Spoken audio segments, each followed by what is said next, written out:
মানুষকে দোষ দিয়ে কি করব? কথায় আছে না, অভাগা যেদিকে যায় সাগরও শুকিয়ে যায়। জান, তাবিজ টাবিজ করছো নাকি আমারে? আমার এই পাগল মন সারাক্ষণ শুধু তুমি তুমি কর।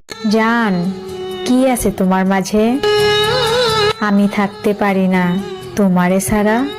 ভেবেছিলাম হাজারো কষ্টের মাঝে সুখটাকে খুঁজে নিব, কিন্তু কষ্টের মেঘগুলো এতটাই কালো যে তার মাঝে সুখের আলোটা খুঁজেই পেলাম। বিয়ে করব হ্যাঁ, আপনারা সবাই ঠিকই শুনতেছেন, আমি বিয়ে করব। কারণ যে যাই বলুক, আমি কারো কথা শুনবো না। জান, তুমি যদি আমায় সত্যিকারে ভালোবাসো তাহলে আমি তোমায় কোনোদিনও ছাড়বো না। তুমি শুধু একটু ভালোবাসা দিয়ে আগলায় রেখো তোমার কাছে। তোমাকে ভালোবেসে যত্নে রাখার ইচ্ছাটা যে আমারও আছে। প্রেম তো সবাই করে, তুমি না হয় আমার সাথে পিরিত করো।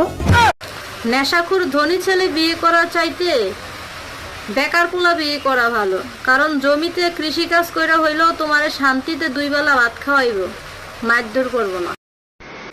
তুমি যে আমার ভিডিওটা দেখতেছো, ধরেন একটা পুরুষ সারাদিন পরিশ্রমের কাজ করে এসেছে, এখন বাসায় আসার পর ওই রোমান্টিক মোডটা তার থাকে না, কারণ সে এমনিতেই খুবই ক্লান্ত আর অনেক পরিশ্রম করে এসেছে।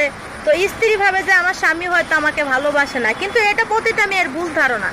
কিন্তু একটা মেয়েকে যখন বিয়ের পর সে সময় না দেয় বা তার সাথে যখন সে হাসি খুশি ভাবে কথা না বলে, তখন ওই মেয়েটা মিন করে যে সে হয়তো আমাকে ভালোবাসে না, কিন্তু তার ধারণাটা একেবারে ভুল। পুরুষ চুপচাপ থাকা স্ত্রীর সাথে মানে এই নয় যে সে তার স্ত্রীকে ভালোবাসে না। পুরুষ চুপচাপ আসে। একটা ছেলে যখন রিলেশনশিপে থাকে, যখন সে প্রেম করে, তখন সে থাকে সে বেকার। আর একটা বেকার ছেলে ঘন্টার পর ঘন্টা ঘুরে যদি একটা মেয়েকে দেখে, তাহলে তার কোনো সমস্যা নাই, কারণ সেখানে তার সময় লস হলো সমস্যা নাই, কারণ সে তো আর কোনো চাকরি করতেছে না।